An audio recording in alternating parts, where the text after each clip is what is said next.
Emmanuel silks, M space shopping complex, മേലെ പട്ടാമ്പി.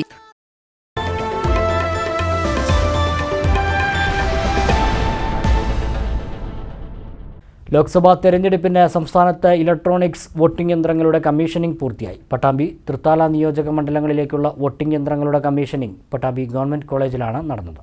ലോക്സഭാ തെരഞ്ഞെടുപ്പിൽ വോട്ടെടുപ്പ് നടക്കുന്ന സംസ്ഥാനത്തെ 25,231 ബൂത്തുകളിൽ ഉപയോഗിക്കുന്ന വോട്ടിംഗ് യന്ത്രങ്ങളിൽ ക്രമനമ്പർ, സ്ഥാനാർത്ഥികളുടെ പേര്, ഫോട്ടോ, ചിഹ്നം എന്നിവ അടങ്ങിയ ബാലറ്റ് പേപ്പറും വിവിപാറ്റ് സ്ലിപ്പിൽ പ്രിന്റ് ചെയ്യേണ്ട ക്രമനമ്പർ, പേര്, ചിഹ്നം എന്നിവ വിവിപാറ്റ് മെഷീനിലും സെറ്റ് ചെയ്യുന്ന പ്രക്രിയയാണ് കമ്മീഷനിംഗ്.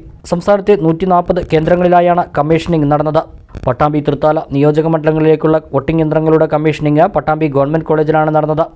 സ്ഥാനാർത്ഥി അല്ലെങ്കിൽ സ്ഥാനാർത്ഥി നിശ്ചയിക്കുന്ന ഏജന്റ്, ജില്ലയിലേക്ക് അനുവദിച്ച ബെൽ എഞ്ചിനീയർ, തെരഞ്ഞെടുപ്പ് നിരീക്ഷകർ എന്നിവരുടെ സാന്നിധ്യത്തിലാണ് വരണാധികാരികളുടെ നേതൃത്വത്തിൽ കമ്മീഷനിംഗ് നടന്നത്. ബാലറ്റ് സെറ്റ് ചെയ്ത ശേഷം ഓരോ EVMലും ഓരോ വോട്ട് ചെയ്ത് മെഷീന്റെ കാര്യക്ഷമത ഉറപ്പുവരുത്തി. തുടർന്ന് അവ സീൽ ചെയ്തു.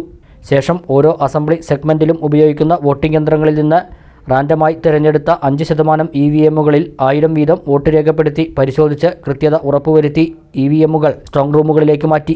സ്ട്രോങ് റൂമുകളിൽ വരച്ചിട്ടുള്ള നിശ്ചിത കള്ളിയിൽ അഡ്രസ് ടാഗ് ചെയ്ത് ക്രമീകരിച്ചാണ് വോട്ടെടുപ്പ് യന്ത്രങ്ങൾ ഓരോന്നും സൂക്ഷിക്കുന്നത്. ഇവ വോട്ടെടുപ്പിന് തലേന്ന് സ്ട്രോങ് റൂം തുറന്ന് പോളിംഗ് ഉദ്യോഗസ്ഥർക്ക് കൈമാറും.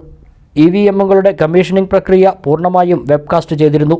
സ്ട്രോങ് റൂമുകളിൽ കനത്ത സുരക്ഷയിലാണ് ഇവ സൂക്ഷിച്ചിട്ടുള്ളത്.